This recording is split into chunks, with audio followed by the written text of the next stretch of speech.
Nous sommes maintenant au niveau de l'habitude 5, qui est une habitude même particulièrement qui me plaît beaucoup, parce que c'est à ce niveau déjà qu'il y a toujours des interactions et nous commettons beaucoup cette erreur-là même.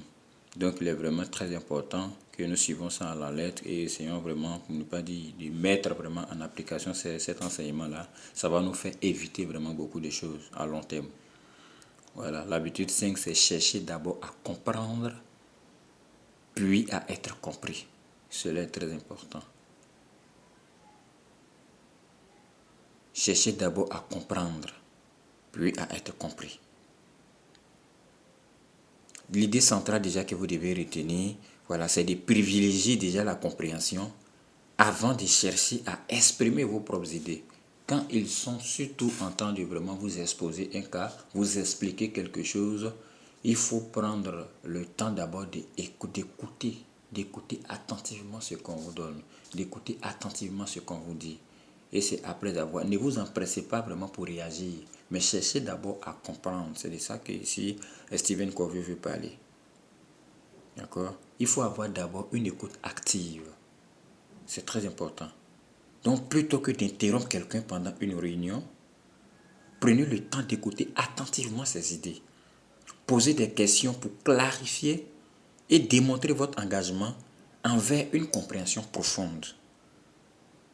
Donc, comme conseil que je peux vous donner ici, c'est de cultiver la capacité d'écouter sans penser à votre réponse pendant que l'autre parle.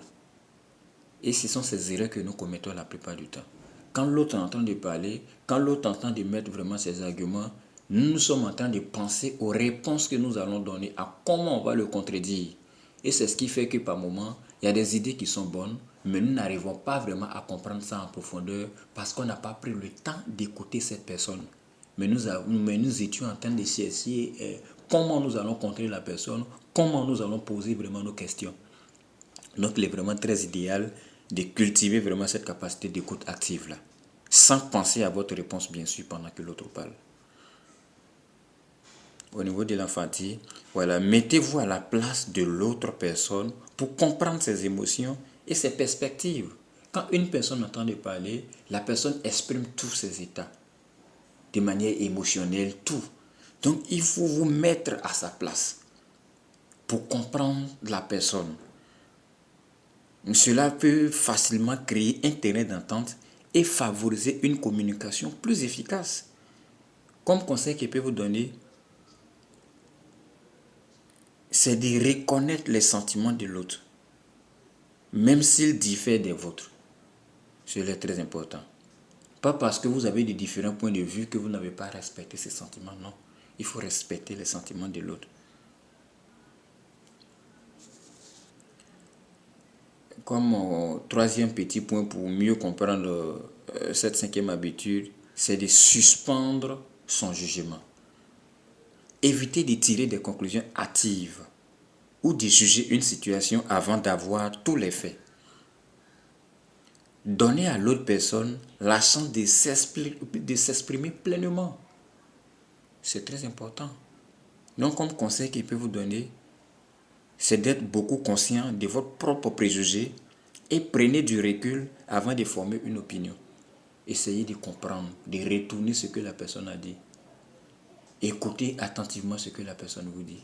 Et avec une bonne compréhension, vraiment, il sera difficile que vous donniez vraiment un jugement qui ne tient pas la route. Mais si vous n'avez pas pris la peine vraiment d'écouter la personne qu'il faut attentivement ou comme il faut, c'est sûr que vraiment votre jugement ne tiendra pas la route. Comme quatrième petit point pour vous faire mieux comprendre toujours cette même habitude, c'est de comprendre aussi le contexte. Avant de proposer une idée dans une réunion, assurez-vous d'avoir une bonne compréhension, et je dirais même une compréhension approfondie du contexte et des besoins de l'équipe. C'est aussi très important.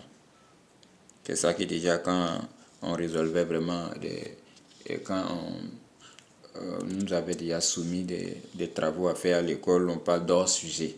Voilà, quand tu as une dissertation à faire, quand tu as hors sujet, cela veut dire que tu n'as pas vraiment bien compris le test. Tu n'as pas bien compris le sujet. Voilà, donc il ne faut pas être vraiment dans ce cas-là, mais il faut bien comprendre.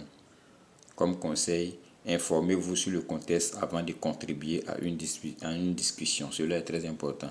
Si vous n'avez pas vraiment d'idée solide sur le contexte, ça sera difficile de pouvoir vous en sortir facilement et de donner vraiment un point de vue très clair et un point de vue vraiment constructif pour faire avancer les choses. Donc ici, tout simplement, ce que je peux vous dire en résumé, voilà, c'est de chercher à comprendre les autres avant de chercher à être compris.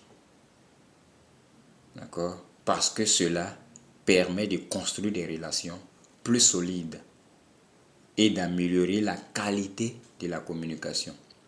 Cela favorise également un environnement où les idées sont mieux accueillies car elles sont formulées avec une compréhension approfondie des besoins et des perspectives des autres. Notre prochaine séance sera avec l'habitude 6, qui est créer une synergie.